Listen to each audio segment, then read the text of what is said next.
स्वर्गीय चिरंजी लालजी पहाड़िया की पुण्य स्मृति में श्री राजकुमार चंदा, यशोधर पहाड़िया, ब्यावर, राजस्थान, बहन श्री तेजराज जी, श्रीमती मधु ठोलिया, पौंडुचेरी, बहन श्री विनोद जी, बिंदु ठोलिया, जयपुर, पुत्री व दामाद श्री प्रतीक जी, श्रीमती पायुका, भुविक जैन, इंदौर, मध्य प्रदेश, पुत्री व दामाद श्री अभिनव जी, श्रीमती निकिता, कुमारी कपिशा काला, जयपुर।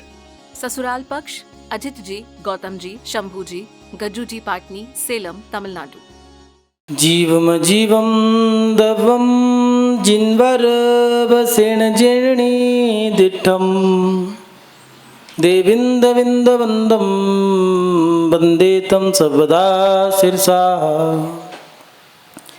नमो अरियंताणम नमो सिद्धाणम नमो आयरीयाणम नमो वज्रायाणम नमो लोये सविसाहूणम। जय बोलिए अंतिम तीर्थंकर विनायक श्री महावीर भगवान की, परम पूज्य आचार्य भगवान गुरुदेव श्री वसुनंदी जी मुनिराज की जय। अहिंसा में विश्व धर्म की, आत्म कल्याण के इच्छुक उपस्थित सभी धर्मात्मा एवं महानुभाव, संसार में रहने वाला प्रत्येक व्यक्ति अपने जीवन में अपनी आत्मा का कल्याण करना चाहता है और आत्म कल्याण करने वाला व्यक्ति अपने जीवन में धर्म ध्यान के साथ साथ अपने बच्चों के प्रति, गृहस्थी के प्रति उसकी एक ही इच्छा रहती है कि मैं जो भी करूं बड़ी ईमानदार और निष्ठा के साथ करूं। मैं अपने बच्चों को लालन पालन जो दे रहा हूं, जो संस्कार दे रहा हूं, उनको बड़ी ईमानदारी से दूं और इसके साथ साथ उनके प्रति प्रत्येक कर्तव्यों का पालन मैं करूं। हर कर्तव्य को बड़ी निष्ठा के साथ निभाऊं। लेकिन एक मन में सवाल खड़ा रहता है कि हम अपने कर्तव्यों का पालन कैसे करें? मेरे कर्तव्य कौन कौन से हैं? कौन से कर्तव्य मुझे पालन करने हैं? हम ये नहीं जान पाते कि हमारा कर्तव्य क्या है। महानुभाव आचार्य वीरसेन स्वामी जी और उनके प्रिय शिष्य आचार्य जिनसेन स्वामी जी हुए, जिन्होंने आदि पुराण की रचना करी। और आचार्य जिनसेन स्वामी जी के एक शिष्य हुए जिन्होंने आचार्य जिनसेन स्वामी जी का सपना पूरा किया और 16,000 श्लोकों के माध्यम से उत्तर पुराण की रचना करी। आचार्य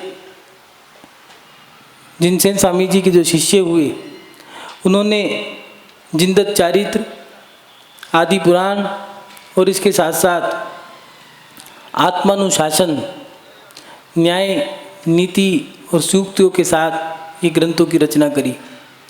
महानुभाव आचार्य गुणवंत स्वामी जी ने सार समुच्चय ग्रंथ की एक गाथा में हमारी इस जिज्ञासा का समाधान किया और उन्होंने लिखा है, बुद्धि फलम तत्व विचारणम च देहस्य सारम वृद्धाणम च अर्थस्य सारम किलपात्रदानम वाचा फलम प्रीतिकर नरानम।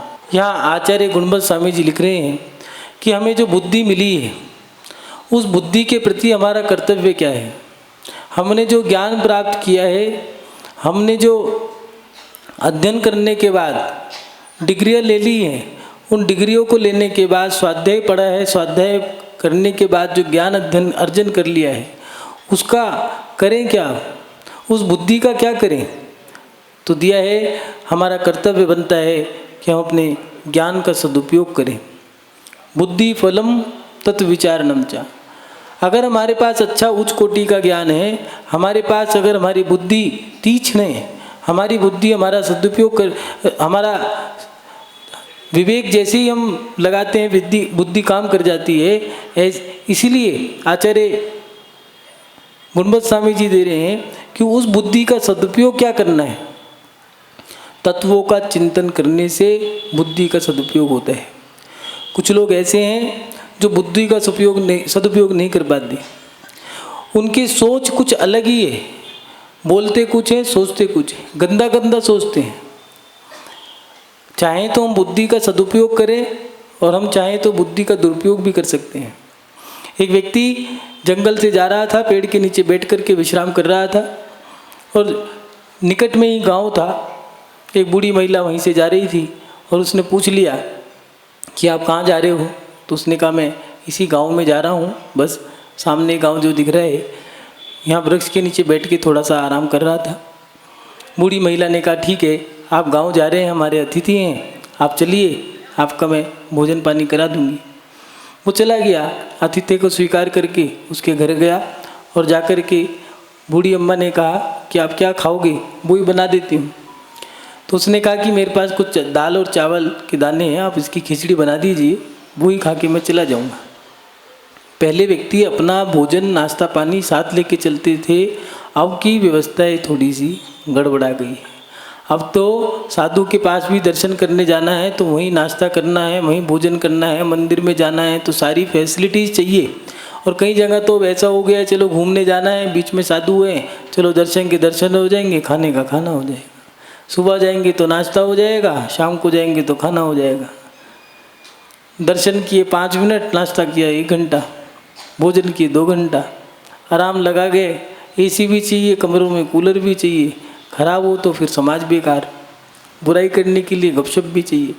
लेकिन पहले ये व्यवस्था नहीं थी, पहले तो अपना ओहा पोहा साथ लेके चलते थे। और उस व्यक्ति ने अपने दाल और चावल दे दिए, बूढ़ी महिला ने बनाने के लिए तैयारी कर ली। इतने में 2-3 व्यक्ति एक साथ आ गए और कहने लगे, अम्मा जी आपने जो एक कंगन जो बनाने के लिए कहा था वो कंगन बन गए हैं आपकी बहू के लिए। दूसरे ने कहा कि जो आपको दहेज में भैंस मिली थी वो मैं ले आया हूँ, कहाँ खड़ी करूँ? और तीसरा व्यक्ति अचानक उनके पीछे से आया और कहने लगा कि माँ जी दुकान पे सामान आया है, 1 गाड़ी भर के कपड़े का सामान आया है, जल्दी से आपके बेटे ने बुलाया है। खिचड़ी बन गई और वो उस महिला ने उस व्यक्ति को देना चाहा, तभी उससे उसका मुंह लटका हुआ था। उनने पूछ लिया क्यों, क्या हुआ, उदास से लग रहे हो? कहने लगा कुछ नहीं, ये तीनों व्यक्ति जो आए थे मैं इनके बारे में सोच रहा था।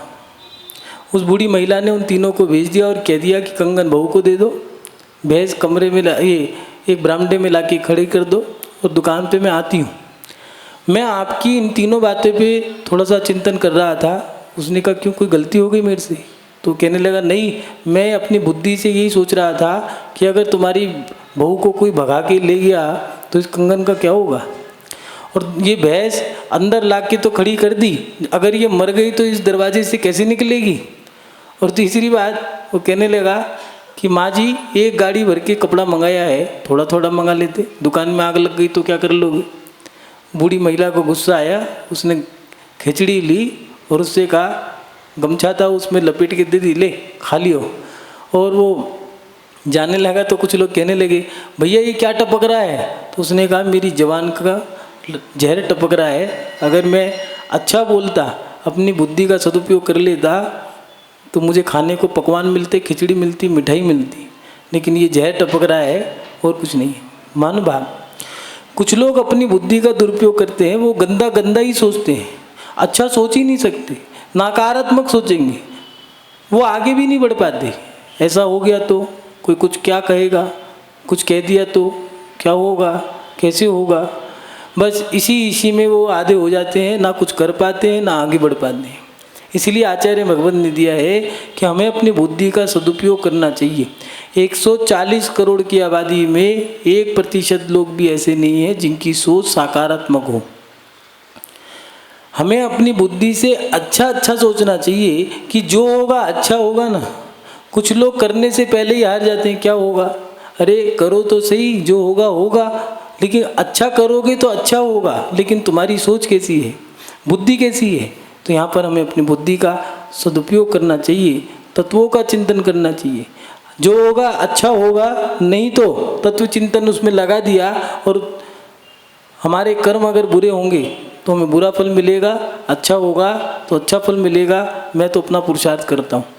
महानुभाव, हमारा कर्तव्य बनता है कि हम अपने ज्ञान का सदुपयोग करें और उसके साथ साथ देहस्य सारम धारणम च, हमें जो देह मिली है उस देह का सार भी यही है कि हमें अपने जीवन में व्रत धारण करने होंगे।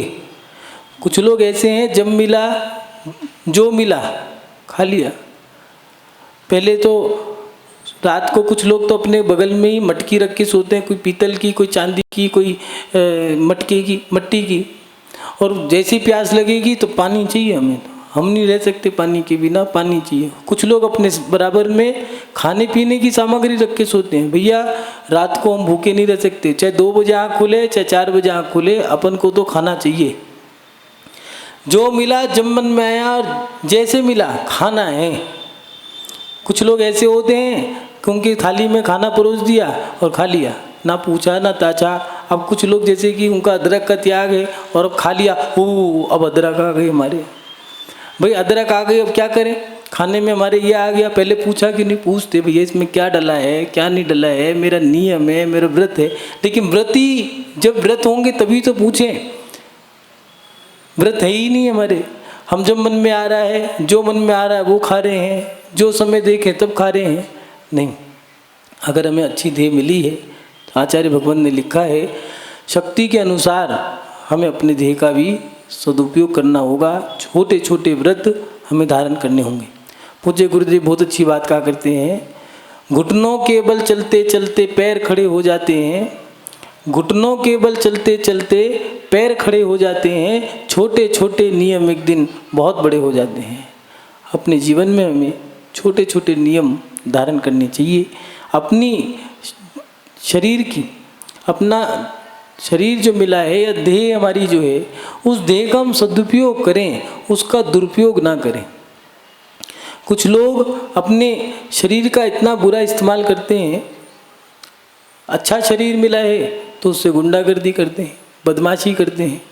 भैया ये बदमाशी करने के लिए नहीं मिला है, इससे आप सेवा भी कर सकते हो।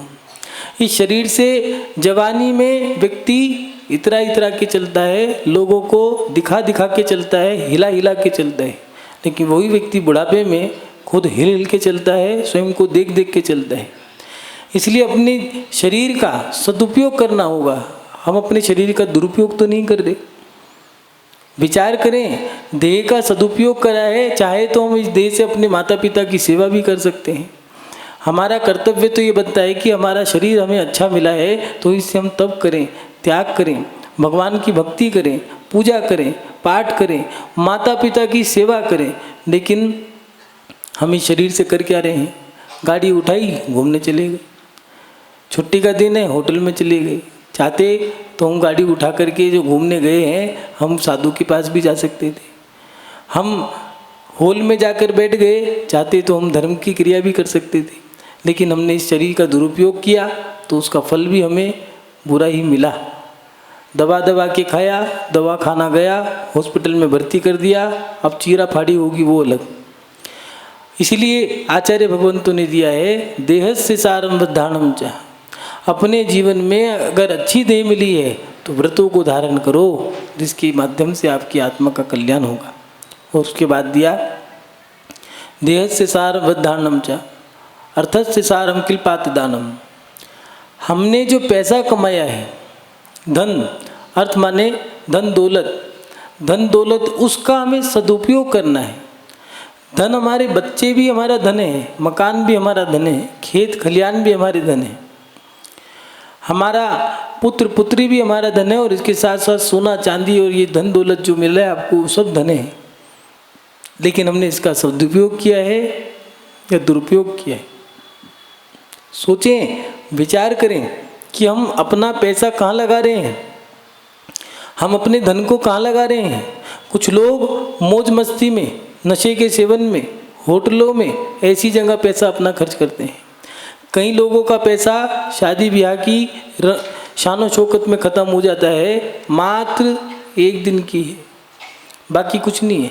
कुछ चंद घंटों के लिए लाखों करोड़ों रुपए खर्च कर देते हैं। लेकिन मंदिर जितनी शानो शौकत से उन्होंने शादी करी है, विचार करो, जितने बैंड उन्होंने अपने बेटे की बारात में बजाए, क्या उतने भगवान की रथ यात्रा में बजाई क्या? सोचें, विचार करें। लेकिन ये भी याद रखना, जिसका जैसा पैसा होगा वहीं निकल जाएगा, वैसी क्षेत्र में लगेगा। जिसने करोड़ों रुपया अपने बेटे की शादी में लगाया है, महावीर जयंती में, भगवान की रथ यात्रा में उतने बैंड खर्च नहीं करे होंगे उन्होंने। वहाँ तो पाई पाई का हिसाब रख रहा होगा कि मैंने इतना दिया है तो इतना मुझे मिले। लेकिन वहाँ पर तो कुछ करा ही नहीं, दिया दिया है, मिलना तो कुछ है ही नहीं है, सब जाना ही जाना है। इसीलिए आचार्य भगवान लिख रहे हैं, अपने दान, अपने पैसे का, जो हमारा खून पसीने की कमाई का, मेहनत का जो पैसा है, उस पैसे को हमें सदुपयोग करना होगा। और सदुपयोग क्या है? सत्पात्रों को दान देना। उत्तम पात्र मुनि महाराज, मध्यम पात्र आर्यिका शावक शाविका, जघन्य पात्र सहधर्मी जो आपका साधर्मी है, और उसके बाद करुणा दान जो दिया है, परोपकार, कोई गरीब है, भूखा है, उसे भोजन करा दिया। विचार करो, पहले एक व्यवस्था थी, प्रत्येक घर में भोजन बनता था तो पहले एक थाली गरीब की निकलती थी। वो एक थाली अतिथि की हुआ करती थी कि कोई मुनि महाराज आएंगे, पहले उनका आहार होगा, फिर हम करेंगे। और उसके बाद धीरे धीरे ये हुआ कि कोई त्यागी व्रती मिल जाए तो उनको करा देंगे। और उसके बाद फिर ये हुआ कि मुनि महाराज कम हो गए, त्यागी व्रती कम हो गए, अब कोई परोपकार कर देते हैं, कोई गरीब होगा, भूखा होगा, उसे भोजन करा देंगे। अब वो भी हमारी सोच इतनी छोटी हो गई कि मुनि महाराज से आर्यिका, आर्यिकाओं के बाद शावक शाविका, शावक शाविकाओं के बाद सहधर्मी, और साधर्मी के बाद जो भूखे थे उनके लिए हम थाली निकाला करते थे। अब वो थाली तो हट गई, मात्र एक गाय की रोटी रह गई, और उसमें भी हिसाब है। चलो एक काम करो, 10-20 दिन की इकट्ठी दे देंगे, और उसमें भी 10 किलो हो गई तो उसके पैसे भी ले लेंगे, रोटी भी बेच देते। मान बात, इससे हमारा कल्याण नहीं होगा। हमें अपने पैसों का, अपने धन का सदुपयोग करना है तो सत्पात्रों के लिए दान देना होगा। यही हमारा कर्तव्य बनता है। हमारा कर्तव्य बनता है कि जो हमारी सामग्री है हम उसका सदुपयोग करें, अपनी बुद्धि का, अपने वचनों का, अपने धन का, और इसके साथ साथ देह का, और इसके साथ साथ हमारे वचनों का। अब सही देखें कि क्या हम अपने वचनों का सदुपयोग कर भी रहे हैं या नहीं कर रहे। आचार्य भगवान दे रहे हैं, बुद्धि फलम तद विचारणम च, देहस्य सारम वधारणम च, अर्थस्य सारम किलपातिदानम, वाचा फलम प्रीतिकर नरानम। वचनों का फल क्या है? हम वचनों का कैसे सदुपयोग करें? हम अब ऐसे वचन बोलें जिससे लोगों में प्रीत, प्रेम, वात्सल्य पैदा हो। एकता और नेकता के वचन बोलें। लेकिन देखें कि हमारे वचन कैसे हैं। कुछ लोग कैसे वचन बोलते हैं, ए, पे, ते, तू। ये वचन सभ्य नहीं है, इन्हें भंड शब्द का है, गंदे शब्द हैं। कुछ लोग गाली गलौच दे करके ही बात करते हैं। कुछ लोग तो ऐसे हैं, बच्चों से भी, तू तो हमारा है ही नहीं, तू तो सौतेली माँ का है, तुझे हम बाजार से लाए थे, और मजाक मजाक में बोले तो जो कचड़े के डब्बे से उठा के लाए थे। क्या जरूरत थी बोलने की? क्या जरूरत थी आपको ये शब्द बोलने की? जबकि बच्चा आपका ही है। आप उससे पहले के लोग बोला करते थे, आ मेरा राजा बेटा। वो राजा बेटा कहा करते थे, तो उस बच्चे को भी लगता था कि मैं अपने माता पिता का राजा बेटा हूँ, तो राजा बेटा जैसे ही काम करूँगा। लेकिन आज के माता पिता अपने बच्चे को कह रहे हैं कि तुझे हम कचड़े के डब्बे से उठा के लाए, तू तो बिल्कुल ही नाकारा, निकम्मा, नालायक है। कितने भी अच्छे नंबर ले आए, ये तो अच्छे नंबर लाता ही नहीं है। बड़ों किसी के सामने कहना हो तो ये भी कह सकते थे कि हमारा बच्चा बहुत अच्छा है, जैसा भी है बहुत अच्छा है, राजा बेटा है। आप नहीं ज़्यादा तारीफ नहीं कर रहे तो उसकी बुराई भी नहीं कर रहे, कोई बात नहीं। कई बार होता है, कई लोगों के मन में होता है कि भैया किसी की नज़र लग जाएगी, हम तो अपने बच्चे की तारीफ किसी के आगे नहीं करें। पास हो गया है अच्छे नंबरों से, फिर भी कहते पढ़ता ही नहीं है पूरे दिन। अब बिना पढ़े पास हो गया क्या रिश्वत दी थी? पास हो गया है अच्छे नंबरों से, पास होने के बाद भी फिर भी कह रहे हैं ये तो बिल्कुल ही नालायक है। और उस बच्चे के मन में वो कह रहा है बार बार कि मैं कितना भी अच्छा कर लूँ। कई बहू बेटियां तो परेशान हैं, वो कितने अच्छे से अच्छे भोजन को बना ले, फिर भी नमक तो कम है, मसाले जला दिए, रोटी फूंक दी। सब्जी बनाएगी थोड़ी बनाएगी, रोटी बनाएगी तो ज़्यादा बनाएगी। भैया उसे ये भी तो कह सकते थे बेटा बहुत बढ़िया है, बस थोड़ा सा सब काम अच्छे करती हो, जरा सा इसमें इतना सा सुधार कर लेना। रोटी तुम ज़्यादा बनाती हो, खराब जाती हैं। अगर भूख लगे तो ज़्यादा बनाओ, कोई खाने वाला है, नहीं खाने वाला है तो कम बना लो। ये भी तो कह सकते थे। वो बहू भी कह रही है, देख मेरी सास कितनी अच्छी है, मुझे बेटी की तरह समझाती है। शब्दों शब्दों का फेर है। बच्चा हमारा होते हुए भी हम कह रहे हैं कि तुझे तो कचड़े से उठा के लाए थे, क्या जरूरत थी कहने। और उस बच्चे के मन में अब छाप पड़ गई है कि मैं इन माँ बाप का बच्चा नहीं हूँ। कुछ तो ऐसे करते हैं कि बड़ा बेटा मेरा है, छोटा बेटा तुम्हारा है, माँ का छोटा बेटा, पिता का बड़ा बेटा, खुद हमने बंटवारे कर दिए। अब बच्चे उसे कहते हैं तो फिर वो बैठे हैं, चर्चा चल रही है, तो भैया छोटे वाला तो मेरी सुनता ही नहीं है, ये तो अपने पिताजी की सुनते हैं। अब तुमने तो बंटवारा किया था कि छोटे वाला पिता का, बड़े वाला माँ का। अब बड़े वाला माँ की सुन रहा है, पिता परेशान है कि मेरी सुनता ही नहीं, काम बात मानते ही नहीं, तुम्ही को। मान बाप, हम अपने वचनों का सदुपयोग करें। हमारे वचन कैसे हैं? हमें सतर्क रहना होगा, हमें प्रत्येक क्रिया के प्रति कर्तव्य का पालन करना होगा। उन कर्तव्य का पालन ना करने से आज के व्यक्ति परेशान है।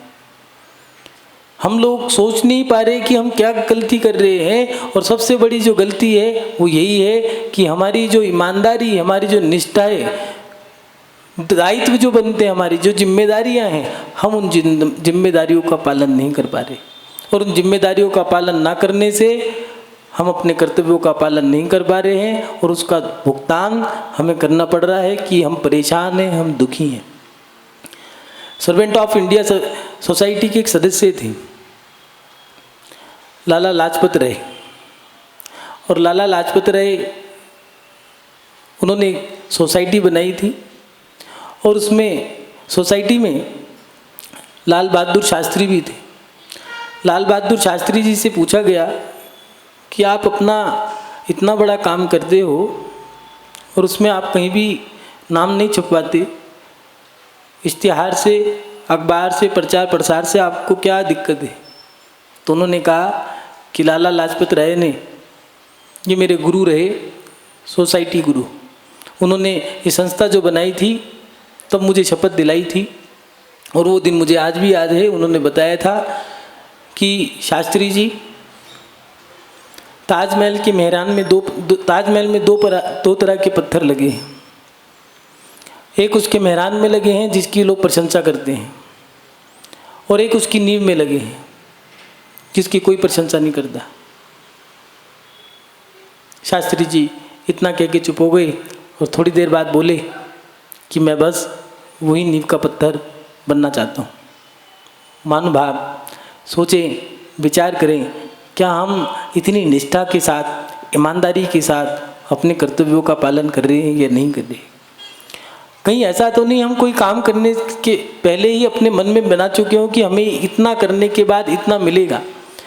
कई लोग ऐसे हैं कि अपने मन में विचार कर चुके हैं, उन्होंने अपने कंसेप्ट क्लियर कर रखे कि मुझे बच्चे को पढ़ा लिखा करके इतना बड़ा करना है। जैसे मान लो किसी पिता ने अपने बच्चे को सीए बना दिया है, उसकी तनख्वाह 1 लाख, 1.5 लाख, 2 लाख की है, तो अब साल 2 साल उसकी तनख्वाह में अपने पास रखूँगा। 5 लाख रुपए इकट्ठे हुए, 10 लाख इकट्ठे हुए, शादी करा, बच्चे को अलग किया, 10 साल अपना बैंक में डाला, उसका ब्याज आया, हम दोनों पति पत्नी खुश। बच्चा अपने फ्लैट में खुश, तुम पत्नी के साथ खुश, हम अपने साथ खुश। उन्होंने पहले से ही कंसेप्ट क्लियर कर लिए हैं, अपनी सोच पहले से बना ली है कि हमारा जो ब्याज आएगा बच्चे की तनख्वाह को 10 साल तक हम रखेंगे। क्यों? क्योंकि तुझे हमने पढ़ाया, लिखाया, खिलाया, पिलाया, बड़ा किया, इसलिए हम अपने बुढ़ापे में इस 10 लाख रुपए के माध्यम से ब्याज खा के तेरे पैसों को अपने जो पास जोड़ा है इससे ब्याज आ जाएगा, ब्याज आकर के हम अपने पैसे, उस पैसे से अपना जीवन जी लेंगे। उन्होंने ये कंसेप्ट अपना क्लियर कर लिया है, और शादी होते के साथ ही उसे फ्लैट दिला दिया है। अपना फ्लैट अलग है, उसका फ्लैट अलग है, वो दोनों रह रहे हैं, और मन में कसक है कि हमारा बच्चा हमें चाहता नहीं है, बुलाते हैं तो आता नहीं है। क्यों भैया? जैसा किया था वैसा मिल रहा है, ये तुम्हारा दायित्व नहीं था। तुम चाहते तो बच्चे के साथ प्रेम वात्सल्य के साथ रह सकते थे। हमने अपने कर्तव्य का पालन सही नहीं किया।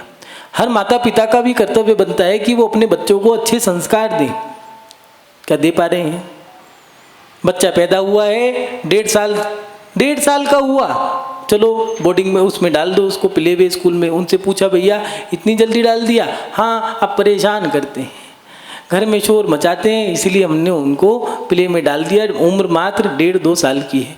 तो भैया बच्चे पैदा क्यों किया था? तुम्हें पता नहीं था क्या बच्चा शोर मचाता है? जब बच्चे शोर मचाते हैं, खेलते हैं, उधम मचाते हैं, तो तुमने पैदा क्यों किया? और जब पैदा कर दिया है तो फिर उसको बोर्डिंग में क्यों डाला? बोर्डिंग वालों के लिए करा गया। कई लोग तो ऐसे हैं, मंदिर में आएंगे, बच्चों को छोड़ दिया, अब बच्चों को कौन संभाले? जो महाराज जी का चतुर्मास करा है वो ही संभाले, महाराज जी आप ही खिला लो। यही है भाई, बच्चे हमारे हैं, खिला लेंगे, कोई छोड़ दिया।